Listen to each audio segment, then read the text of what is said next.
അധികാരത്തിൻ്റെയും സമ്പന്നതയുടെയും ഉന്നതിയിൽ ഒരു കാലത്ത് നാട്ടുഭരണം വരെ ഉള്ളം കൈയിൽ കൊണ്ടാടിയിരുന്ന മണ്ണാർക്കാട്ടെ മൂപ്പിൽ നായർ തറവാട്.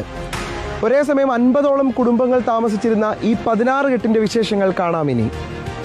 മണ്ണാർക്കാട്ടെ ഭരണസിരാ കേന്ദ്രം തന്നെയായിരുന്നു ഒരു കാലത്ത് മൂപ്പിൽ നായർ തറവാട്. മൂപ്പിൽ നായരുടെ വീടും അധികാര കേന്ദ്രവുമെല്ലാം ഈ തറവാടായിരുന്നു. 16 കെട്ടുള്ള കേരളത്തിലെ തന്നെ അപൂർവം കെട്ടിടങ്ങളിലൊന്ന്. വള്ളുവനാട് ദേശത്ത് ദേശാധികാരികളുടെ സ്ഥാനപ്പേരാണ് മൂപ്പിൽ നായർ. സാമൂതിരിയുമായുള്ള യുദ്ധത്തിൽ വള്ളുവനാട് രാജാവ് തോൽക്കുകയും വള്ളുവനാടിന്റെ ഭാഗമായ മണ്ണാർക്കാട്, അട്ടപ്പാടി, പൂഞ്ചോല എന്നീ വിശാലമായ ഭൂഭാഗങ്ങളുടെ ഭരണകർത്താവായി സാമൂതിരി തന്റെ പടനായകരായ മൂപ്പിൽ നായരെ നിയോഗിക്കുകയും ചെയ്തു. പിന്നീട് അദ്ദേഹം മണ്ണാർക്കാട് മൂപ്പിൽ നായർ എന്നറിയപ്പെട്ടുവെന്ന് ചരിത്രം.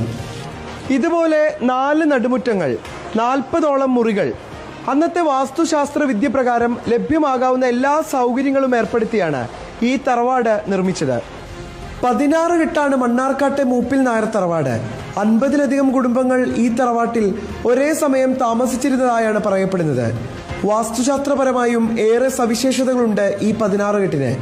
പ്രസിദ്ധമായ മണ്ണാർക്കാട് പൂരത്തിലെ കഞ്ഞിപ്പാർച്ച എന്ന മാതൃകാപരമായ ചടങ്ങിന് തുടക്കമിട്ടതും ഈ മണ്ണിൽ നിന്ന് മൂപ്പിൽ നായരാണ്. ഈ പ്രദേശത്തിൻ്റെ മുഴുവൻ അധിപനായിരുന്നു. അട്ടപ്പാടി മലവാരം ഉൾപ്പെടെയുള്ള ഇപ്പം ഇന്നത്തെ ഏറ്റവും ലോകപ്രസിദ്ധമായ സൈലന്റ് വാലി നിൽക്കുന്ന മലനിര ഉൾപ്പെടെയുള്ള ഭൂസ്വത്തിൻ്റെ അവകാശിയായിരുന്നു ഒരു കാലത്ത് മണ്ണാർക്കാട് മൂപ്പിൽ നായർ. അപ്പോൾ അവിടെയുള്ള ഏറ്റവും താഴെ തട്ടിൽ കിടക്കുന്ന അടിയാളനായ ആദിവാസിയെ തങ്ങളുടെ പരദേവതയുടെ ഉത്സവമായ മണ്ണാർക്കാട് പൂരത്തിന് സഹകരിപ്പിച്ചുകൊണ്ട് പങ്കാളിത്തം നൽകിക്കൊണ്ട് അവരെ അതിഥിയായി വിളിച്ചു വരുത്തി അവർക്ക് ഭക്ഷണം കൊടുക്കുക എന്ന് പറയുന്ന ഒരു സവിശേഷമായ ഒരു ചടങ്ങ് മണ്ണാർക്കാട് പൂരത്തിൻ്റെതായി നൂറ്റാണ്ടുകൾക്ക് മുമ്പ് ഇവിടെ നടത്തിയിരുന്നു.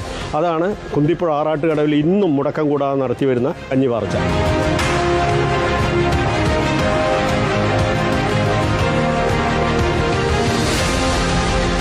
ഒരു കാലത്ത് മണ്ണാർക്കാടിൻ്റെ ഈ നാടിൻ്റെ പ്രധാനപ്പെട്ട തീരുമാനങ്ങളൊക്കെ കൈക്കൊണ്ടിരുന്ന ഒരു തറവാടാണിത്.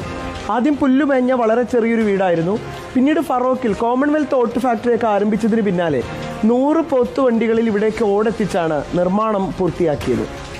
നിലവിലെ ഉടമകളിൽ നിന്നും പുരാവസ്തു വകുപ്പ് ഈ കെട്ടിടം ഏറ്റെടുക്കണമെന്ന ആവശ്യം ശക്തമാണ്. ഒരു നാടിന്റെ ചരിത്രവും പാരമ്പര്യവും ഒക്കെയാണ് പരിപാലനമില്ലാതെ ഇപ്പോൾ നശിക്കുന്നത്. സംസ്ഥാനത്ത് ഏറ്റവും ചുരുക്കം ചില നിർമ്മിതികളാണ് ഈ രൂപത്തിൽ കാണാൻ വേണ്ടി കഴിയുക. 4 കെട്ട് ഒരു നടുമുറ്റം ഉള്ളത്, ഇതിപ്പോൾ 4 നടുമുറ്റം ഉള്ള രീതിയിലുള്ള അപ്പോൾ നമുക്ക് നോക്കിയാൽ കാണാൻ കഴിയും. ആ രീതിയിൽ ഇപ്പോൾ നാമാവശേഷമായി കൊണ്ടിരിക്കുകയാണ്. അതിനെ സംരക്ഷിക്കാൻ പലപ്പോഴും നമുക്കത് പല കാരണങ്ങൾ കൊണ്ടും കഴിഞ്ഞിട്ടില്ല ഇവിടെ. അത് ഗവൺമെൻറ്റിൻ്റെയൊക്കെ ഒരു മുൻകൈയിൽ മാത്രമേ ഇനി അത് നടക്കൂ. അത് അത്രയും മോശപ്പെട്ട രീതിയിലാണ്.